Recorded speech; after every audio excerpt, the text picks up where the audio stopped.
Good afternoon, everybody, and welcome to another edition of Recruit Military Live, a continuing series of live broadcasts covering all things military transition, veteran employment, mil-spouse employment, and much, much more. My name is Lucas Connolly, retired U.S. Army officer and former TAP program manager, here to share with you the ins and outs of navigating the turbulent waters of civilian employment.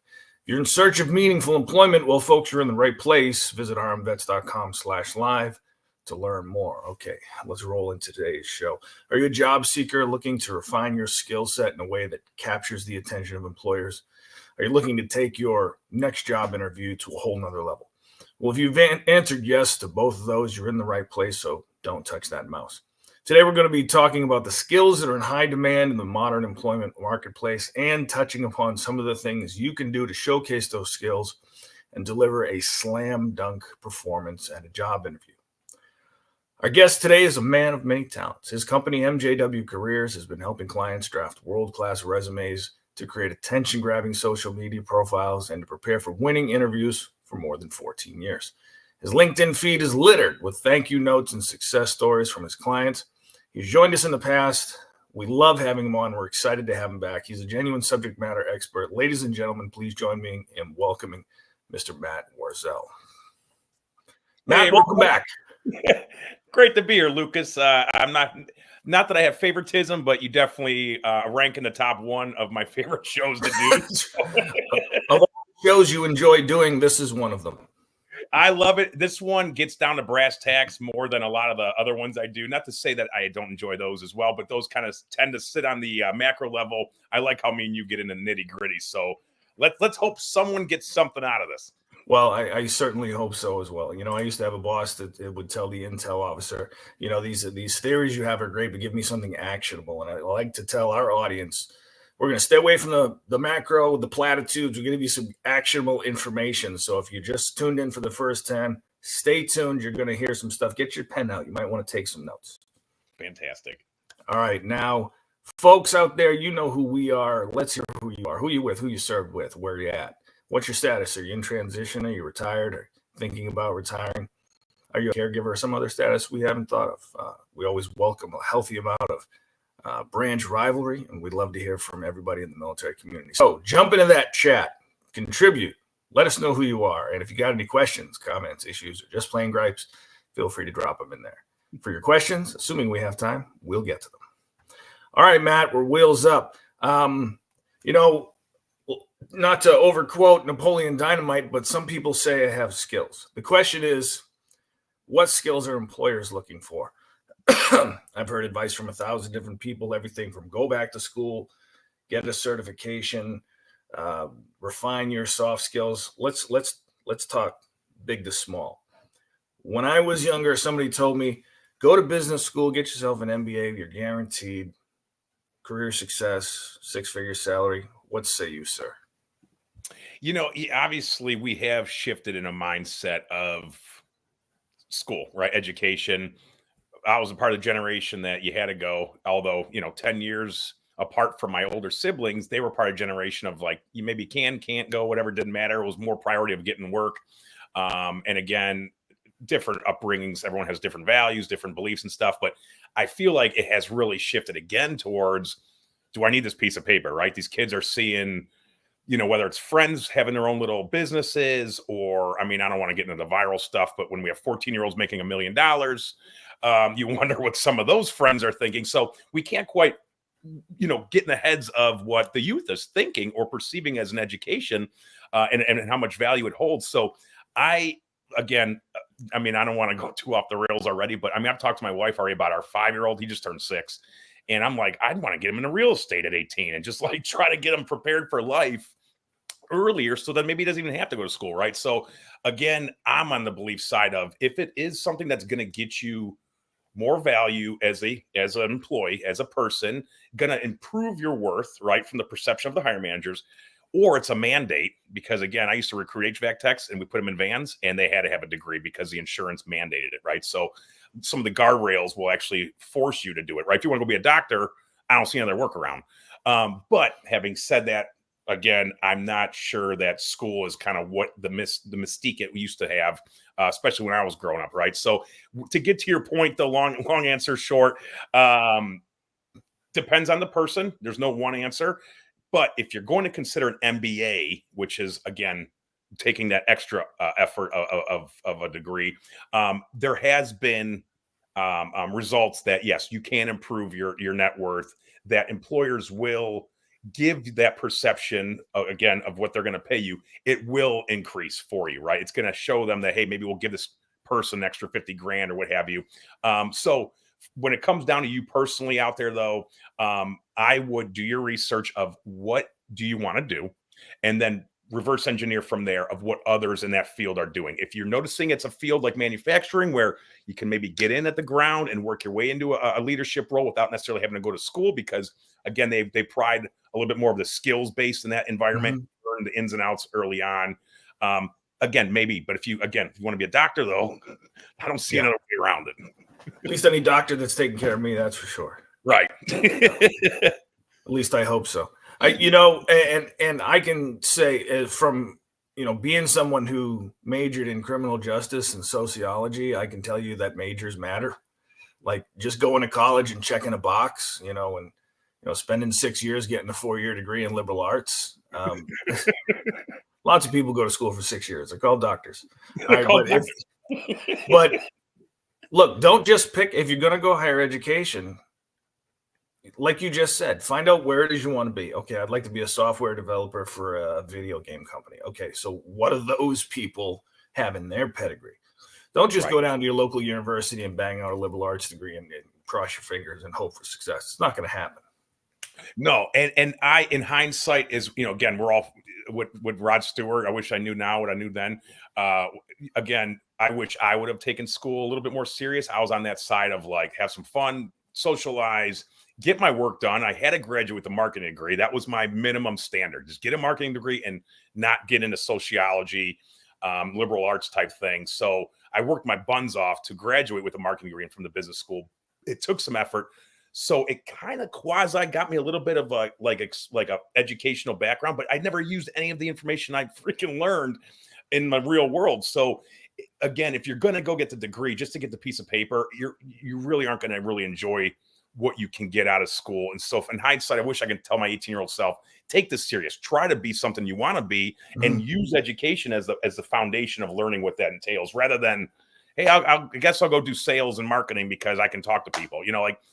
Have a plan of action if you really are going to go and continue education. If you're 18 out there, please research and do a little bit for your 40-year-old self. Yeah, and don't take advice from people that don't know. Like, God bless my father. He's a great man. He was a great parent. He served his country for many, many years. He doesn't know anything about education. He told me, hey, you go study what you want, study what you enjoy, and the money will come. Wrong. Study what's marketable. There you go. And then you can market yourself. And for those of you who are keeping track, so far we've got 3 pop culture references in the beginning of the show, 1 Napoleon Dynamite, 1 Tommy Boy, and 1 Rod Stewart. A free T-shirt goes to the person who guesses the total number at the end of the show. You got me on. Hint, the T-shirt will be used and tan. All right. Moving on to certifications. There's a lot of people talking about certifications. It's alphabet soup to many of us. There's technical certifications, there's management certifications, there's project management, and it all kind of makes my head hurt. And for many of us who are uninitiated, and we are uninitiated, there we go, Batman reference. All right. And for those of us who are uninitiated, it can be a sea of abbreviations that don't make any sense. What stands out as most marketable? So this is a good question. And I've done my research over the past just about helping clients. What do they think they need? And again, I hate to beat up the dead horse. Reverse engineering is key, because reverse engineering is not only going to give you information about how you can become this product leader at a company like a Microsoft that someone already is doing. And you can go to their LinkedIn profile and see, how did they get that trajectory? What was their succession plan? What did they do? Right. But you can also scroll down and look at their certifications. So the obvious choice is go and research people that are doing what you want to be doing at the companies you want to be working at, and what do they got. Second, though, when you're doing your research, and I love the fact that we have their fingertips, especially with this ChatGPT stuff, it can condense research for you quickly.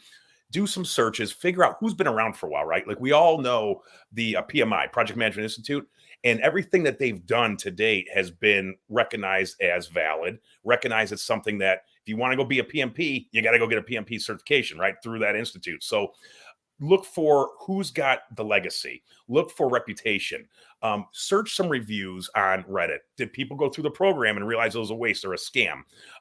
If there's some out there that you're not sure on, like for instance, I pulled up a list here. If we see something like CAPM, we know that's legit just through as being in the staffing industry for 20 years and coaching industry. I get what that means, but as someone who's on the block, who's like, maybe I want to go be a project manager, is this valid? We'll go do a search. What's CAPM under? Who certifies it? Is that a legit brand, right? So the buyer beware is what it comes down to, no matter what industry you're in. And I mean, you can get a list, a list of just a ton of acronyms that are valid. It could still be overwhelming, right? So first start with, what do I want to do?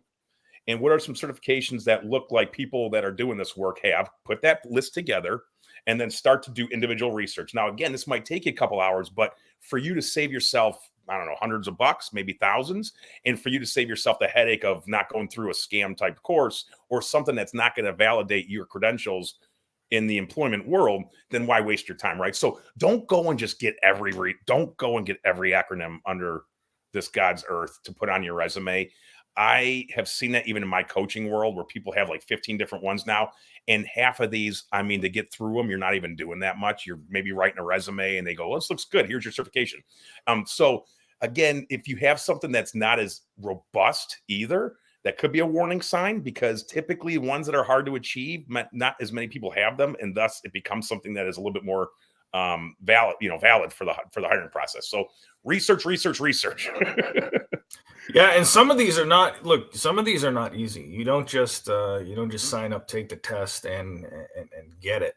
A colleague of mine took the SPHR, which is a senior professional human resource. Right. It's there's global PHR, which is one step above that, but as far as domestic HR is concerned, it's one of the hardest ones. And he was a career HR professional, and I asked him, I said, how hard was the exam? He shook his head and he said, toughest 4 hours of my life. Right. And I was like, okay, that's a pretty heavy indictment. As far as the resource is concerned, yeah, definitely it can be hard to discern, but there are some reputable organizations out there. PMI is definitely one of them. The Onward to Opportunity program over at Syracuse University is pretty fantastic. And if I'm not mistaken, I'd say any one of those organizations, there's probably a human being in there that you can reach out to, talk to them about your goals. They can guide you in the right direction. Okay, you don't know much about HR, SPHR might not be for you. It might be an APHR. Yeah, and if anybody out there in the audience that's wondering if there's a certain cert that they've been kind of eyeing up, feel free to email me. I'd be glad to do a little bit of my digging around for you for free, just for being a part of the show today. So I have no problem helping you make that decision too. And if I can't find any information, I'll be blatantly honest with you. So there's other people out there willing to help too. So reach out to even some colleagues and, hey, what'd you guys get that you thought was pretty beneficial for your career or whatever. But again, LinkedIn has all this stuff. There's resumes on LinkedIn showing you what people have already achieved. Get on there and find your hardest part's finding the hiring managers you want to be like, right? So start with that. Where do you want to work and what do you want to do? And then go from there. Well, the military people should be able to understand that. I think when we were all junior officers or junior enlisted or what have you, we could look at the bio of the incoming commander, the bio of the incoming sergeant major, and then we would see, okay, this person has made it to E9. This person has made it to 06. What did they do? Okay, well, Ranger School, infantry officer, airborne, jump master, drill sergeant. There's some common threads here. They went above and beyond. They have certain things in their pedigrees. So yeah, like you said, go find that senior HR, CHRO, that COO or what have you in that company you're interested in. Look at what's on their pedigree. Exactly. It's all about ROI, right? Because this piece of paper is supposed to give you more knowledge, skills, which turns into money. And so if it's not giving you any ROI, or it just looks like it's one off, kind of everyone can get it, it's probably not going to give you much more meat on the salary negotiation bone. And what's funny is I talked to somebody who's an expert in the field, And I said, hey, give me the meat and potatoes. If I get a PMP certification, how much more money am I putting in my pocket? Let's get right down to brass tacks. Is that going to put some more money in my pocket? And if my memory serves me correctly, she said it was somewhere between $3,500 and maybe $4,500 expected salary increase just because that's on your resume. Right, which percentage-wise could be a big break for you. But in hindsight, if you're a PM making $150K already, in doing the work you like, is it worth going and messing around with something that's only going to give you X amount of dollars? And again, money's money, right? $5,000, but how much you paying for that PMP for it to weigh in on the $5,000 a year extra that you're going to get? But if you're a PM already that's doing great and you already have a salary kind of increase, succession plan with your company and stuff, really take into consideration your situation. But if you're someone wanting to really dig their knuckles into this PM world, and you see that, hey, I need that $5,000 a year extra because again, it's going to snowball into more money down the road, and I don't have as much experience, etc. Then yeah, that might give you that extra nudge for the interview, right? So everybody, it just depends on your level of experience too. So before you spend any money, though, please just do your research to make sure it's worth your while. All right. So now that we've beaten that horse, let's talk skills. All right. When you get to that skills section in your resume, usually you get your professional summary at the top of your resume, and then somewhere below that, you've got your list of skills, leaning towards hard skills. Maybe you could explain for the audience, what is the difference between a hard skill and a soft skill? Yeah, that's great. So hard skills, think of things like methodologies, right? So like if you know the waterfall methodology or Kanban or what have you, or technical aptitude, right? If you use MS Project, I don't know, we're on the project management train today, but if you have a technology, a software, or it's going to be skills that are related to the operational side that aren't necessarily a part of your being, but more of what your execution can be within the operations, right? So think of budgeting. That's a skill. You personally aren't going to call yourself, I'm really a budgetable person. Although I guess you could maybe use that, but let's think logical. You might be spendthrifty, but okay, if you're doing budgeting day to day, that's a physical activity that is a hard skill because not many people, or I guess not other people may not be able to do that, right? But things like communication or time management, personal onus type stuff is more of a soft skill. Think of adjectives. My soft skills, I only write them on the resume in the summary, and I use them as an adjective. Flexible, project management professional, blah, blah, blah, blah. Flexible is the the soft skill there. Yep. So think of things that make you your being, and those are the ones. And now be selective, though, with how you're going to translate this stuff on the resume, because some of them, again, time manager is a snooze fest. Everyone should be able to manage time. Everyone should be able to communicate, right? Yeah, effective communication. You get the problem solving. Oh, well, that's great. Geez, we haven't seen someone who could problem solve in years. Let's get this person in the door. Here we were about to hire somebody that causes problems. I don't know what we were thinking. Let's get this problem solver instead. You know what I mean? So worry more about hard skills when it comes to displaying those as their own section and weaving them into certain areas of the resume. Because here's the other deal. Hard skills are what recruiters use to physically search for you when they're looking for resumes, when they're sourcing, right? So when I was a recruiter, I recruited for 12 years. Every time I had a requisition, I'm looking through that and I'm highlighting the oddities in the requisition, because if I'm looking for a salesperson and I go and type in sales or account manager, I'm going to get 1.5 million people just in my city. So how do I condense that down? Well, think like recruiters. What would they use? Well, this particular one needs Salesforce. They have to use Salesforce. Cool. Now I have a hard skill that not everyone's going to have on the resume. So now I condense it down to 10,000 people.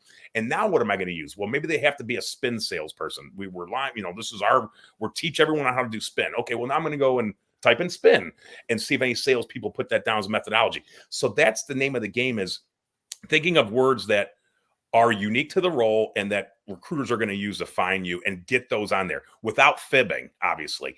But right. And I'll cap it off with this. A good practice is going to, let's call it 5 job openings that you really like. They're all relatable. Don't be jumping around titles. All relatable. Go through, highlight the stuff that relates, highlight the stuff in a different color that you can do, and highlight stuff in the third color of what you can't do. The can't do's, you're going to go find a way to do it, right? And there's there's a way to go find a certification you might need, or any hard skills you might need to go attain. And that'll even help you figure out what certifications are legit. If you start seeing job descriptions that have 15 job descriptions with the same certification, this must be important. Yeah, it's an industry trend. Right. So that'd be a good way to upskill. The things you can do, get them on the resume, but don't just say, hey, I can do this. Spin it so it says, yeah, I can do this, Mr. Mrs. Manager. Not only can I do it, I have done it. And here's one little quick proof point. And now you have an accomplishment on the resume that you know relates to what they're doing. They're going to like to hear about that in the interview. And then finally, anything that you, what was the last one? I said, can do.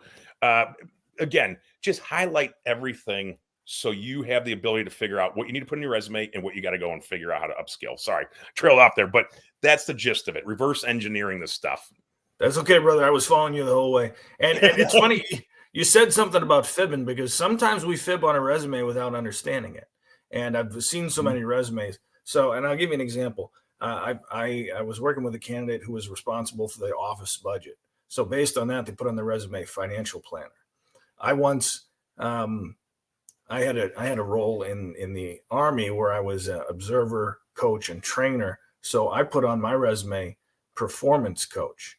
I've seen people that were involved with projects that their leadership team had given them and then put on their resume project manager. All three of us trying to communicate something, all three of us wrong, because we just represented a hard skill. Certified. Those are all certifications. And of the three of us, we didn't have them. So have you seen this? Yeah, that's where you hire people like me that connect the dots, because it's innate. It is something that we develop as resume writers and recruiters, is that ability to connect. Okay, here, this is something that I always remember.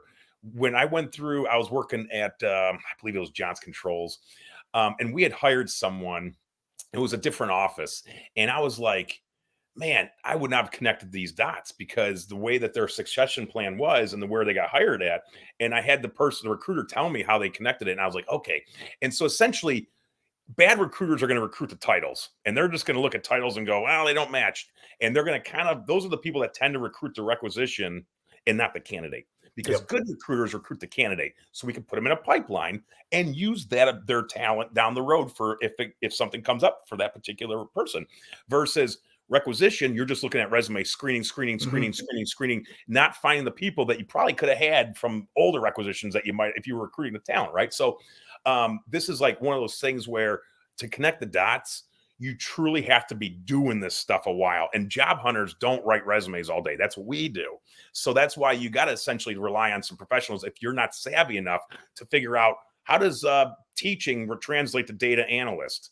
And so what I would say is, well, we can figure out some of the hard skills that may have a different terminology in the education space, but is relatable still. Just like my military civilian clients, how to translate machinist mate, and that kind of work into the resume as a civilian. So you just got to have either understand the connected dots through own research and kind of going through it, or hire someone, because they'll get it right. And now you have first impressions that matter. And heck, you might be saving yourself X amount of months of being unemployed because you had the resume done professionally and you got the interview sooner, and now you got more money for those 3 months rather than being on the bench. Yeah, absolutely. And you said something about hiring for the rec versus hiring for the person. And if you've ever read Lou Adler, Hire with Your Head, he talks about an interesting concept called key performance outcomes. All right. So let's say I've never gotten my PMP certification. I've never had a job that said project manager, but I've been involved in large scale projects as a part of my role.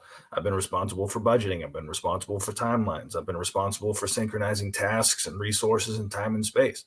I've generated all the similar outcomes that you would expect from a project manager, but I've never actually been an official project manager. So I think the advice there is, okay, I don't have that sheepskin. I may be working on it. When I get to the interview room, I can highlight some of the things I've done that are comparable to the outputs, the outcomes that you expect of the person that's in this role, not just PMP. Check. Right. Exactly. And essentially, with the hiring managers, you're just trying to convince them that you're going to make their life easy. You have that value, whether or not it's exactly in the same title, quote unquote, because everyone gets hung off by these titles because, as references, we can go and ask HR what was their title. And if you tell me project manager on your resume and you were a product manager, right? Because now you're lying on an application. So you just got to use the pros. The way you write the verbiage is how you set the table. So you're not making any misleading statements. And that's what I'll do with, for instance, my early career folks. I'll say early career experience or aspiring project manager if I'm teaching, because you're not lying, you're just choosing how to set the table, right? So again, just took me 20 years, but it's just people like me have that wherewithal to connect the dots. Okay. So when we talk about hard skills, I hear everything you're saying. I'm with you 100%. I like to couch this down to replicable, objectively accessible, teachable, standardized, and perhaps certifiable. Now, once we get into the squishy stuff, the soft skills, there are actually, correct me if I'm wrong, some soft skills that bubble to the top that employers are looking for. And, punctual and hardworking are not necessarily them. If we're looking to highlight certain soft skills that employers actually care about, what might some of those be? I'll tell you, with COVID, I know adaptable was like the number one. Resilient and adaptable were like ranking so high. And it's funny that if you just throw a couple keywords like that into your summary, it does stand out for some recruiters and hiring managers because some do care about soft skills. I don't want to neglect it like it's it's like a cover letter. There are some wonky hiring managers that only look at cover letters first. So you got to play that game, right? So same thing with the soft skills. It's good to still weave in soft skills that you believe are true to be you. Now, if you're putting adaptable and you can't stand change, again, could be a neat little trick because, again, it's a nice soft skill everyone's using. But if you get into the trenches and all of a sudden you're the one yelling at your coworkers, they're probably going to find out pretty quick. So it's not a test. It's not a history exam. They're not going to go and ask your doctor if you're adaptable. So put it on there if you think it's going to help. But I do know adaptable. And I do know resilient, and I know emotional intelligence is that's the hot one. That's the hot one right now. So we got to be able to control our feelings. So positive workplace relationships, right? You just can't stomp and scream and knife hand your way to success anymore. You actually have to. Yeah. Go ahead. Yeah, you actually have to be like. I don't want to say you have to be likable, but people have got to want to work with you. And if you're slashing and burning your way to your next KPI. You won't last, because those positive relationships are what's going to help you. And unfortunately, in the military, we like to use terms like, dominating the human environment, which is basically like, alpha personality driven by the sheer sense of will, anger, and outrage. But emotional intelligence is a big one. I've heard that many, many times. And here's the thing that I would point out to folks. Not everybody does this, but some interviewers are going to call you out. Okay, It says here on your resume that you're adaptable. Can you give me an example in the interview room? Because I got caught out on this. I put down performance coaching, and they come right out and ask me, what organization certified you as a performance coach? And long story short, I didn't get that job. But I always tell people, if you're going to put a soft skill on there, be prepared to explain it. Oh, here's an example. Here's an example of how my adaptability enabled me to overcome a seemingly impossible challenge that we had never faced before within the organization and create a successful, unique outcome. Yep. And you can even, if they get into that point, have a narrative that can explain it, that has some sort of story, some sort of how do I say it? So essentially, your goal is to not beat up a project at any given answer during an interview, right? So you don't want to just keep coming back to some certain project. So if you can weave in a project that's relatable to this role that you were kind of itching to talk about because it's going to resolve some pain points if you were able to execute this type of function in that role, that you can lean on some of your hard skilled type projects while you're answering the soft skill questions. So if they say, hey, how are you at cross-functional communications and like interpersonal relationship stuff. Instead of saying, well, I've always been friends with everybody. Everyone calls me the comedian.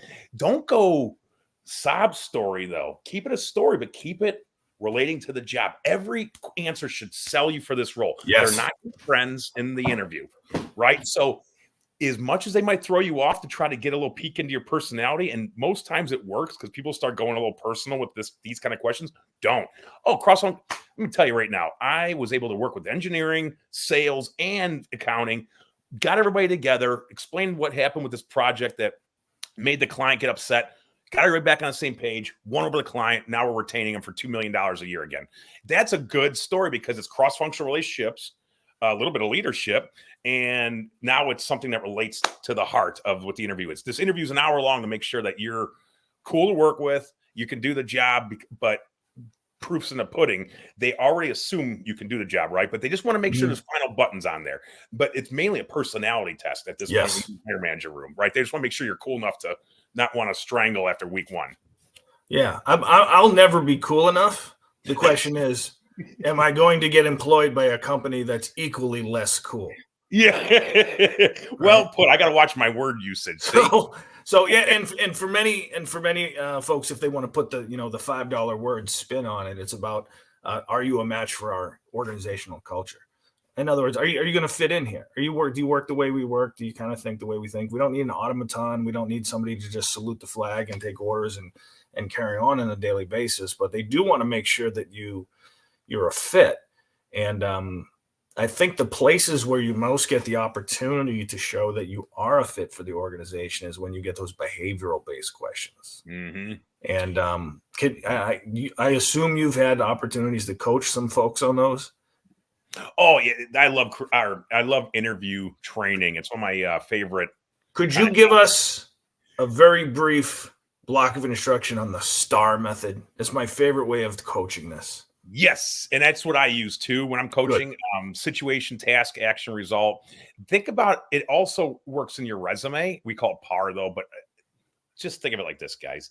You're essentially something happened, you took action, and here was the result. It's that easy in terms of a storytelling, right? We always learn the basics of Aristotle's storytelling. The monkey runs up the tree. He throws bananas at people and gets bananas thrown at him, and then he comes down the tree. And that's essentially story, right? We're all trained watching movies going, here, go like this, and then goes back on the resolution. So think of it like that. People like stories, and they like anecdotes. So if you can draw in, and again, under 2 minutes, if you can, because we all know some of these stories can get real long-winded. So that's also the trick. But yes, if you're going to think of it like this, situation, here was something that happened. Task, here's what I did. Here was the action of the task. And here was the result of being done with that project. If you can do this, you can use this not only on your resume, but as a springboard during the interview. Because I say this, when I'm writing resumes, I'm giving them the meal. They're going to eat it up, the interview team, and then they're going to bring me in for the interview to talk about the ingredients. My resumes don't mucky the ingredients in the middle of the statements. I keep them cause and effect. Mm-hmm. Same thing should be with this interview.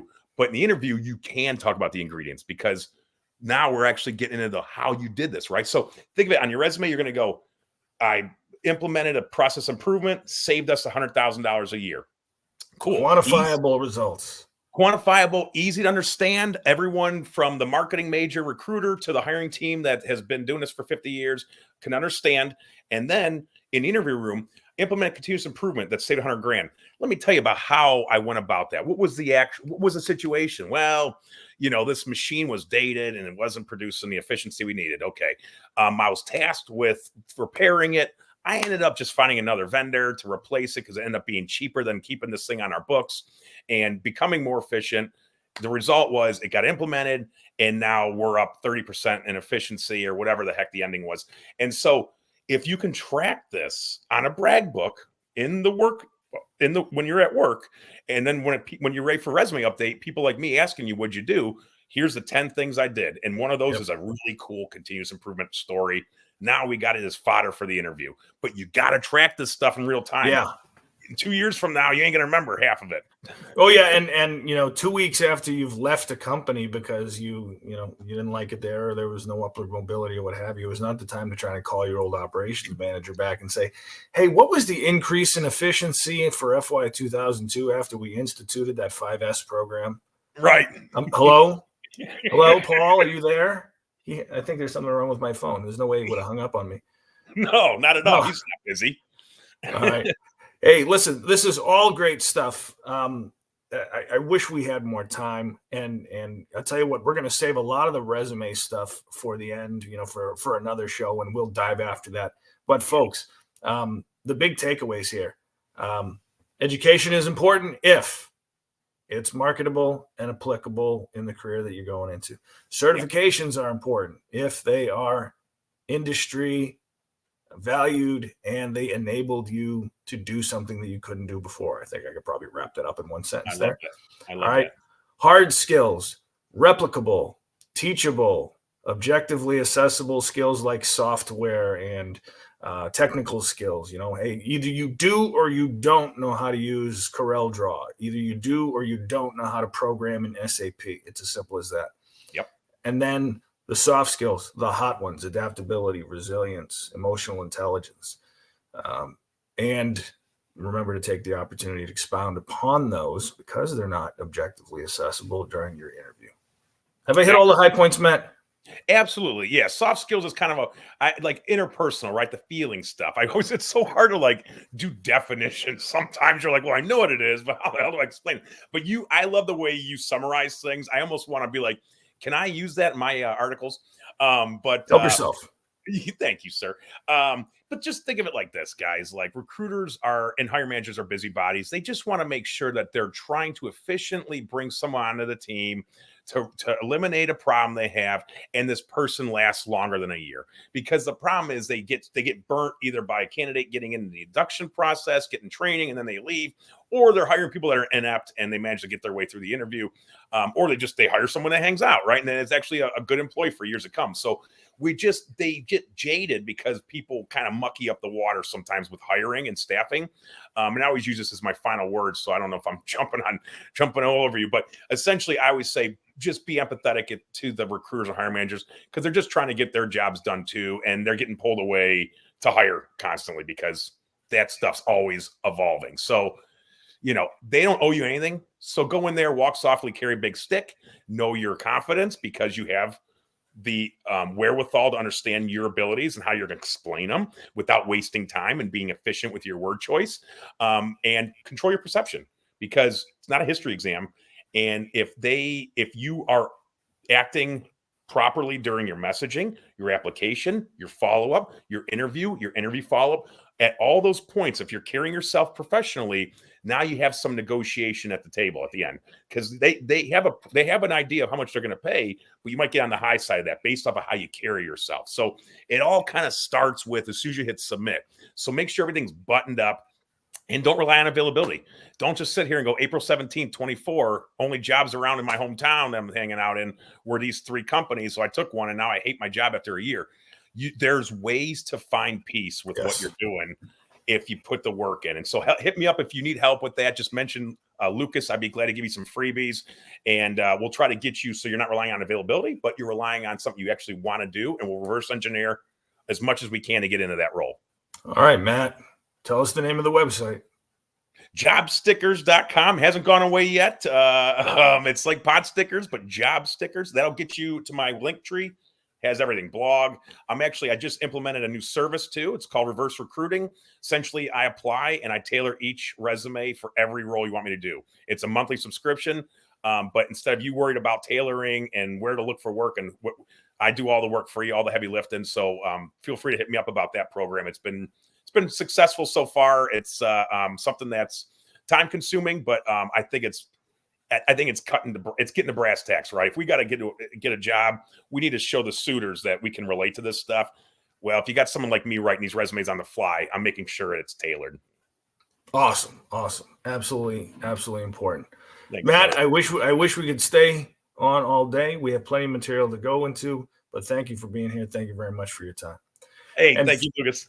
Hey, and folks, if out there in internet land, if you haven't already done so, do yourself a solid, hit that link, rmvets.com/live. It'll take you to our website where you'll find hundreds, literally hundreds of thousands of job opportunities with tens of thousands of employers around the world and around the corner. You'll also find a library of content, of advice, articles, blogs, videos, job fair schedule, the whole 9 yards. Recruit Military. We are on a mission to help veterans, transitioning service members, and mil spouses find meaningful employment opportunities. On behalf of Recruit Military and the folks that joined us today, thank you very much, Matt, for being here. Thank you, Lucas. I'll see you next month, hopefully. Hopefully. Later, bud. And join us next here in just a few weeks, May 8th, when we will meet with U.S. Army veteran Andrew Eager and hear about his transition from service in the U.S. Army Civil Affairs to the high-demand field of firearms sales, working with such well-known companies as CZ and Lancer Systems. Don't miss out. This has been Lucas Connolly for Recruit Military Live. Until next time, good luck and Godspeed.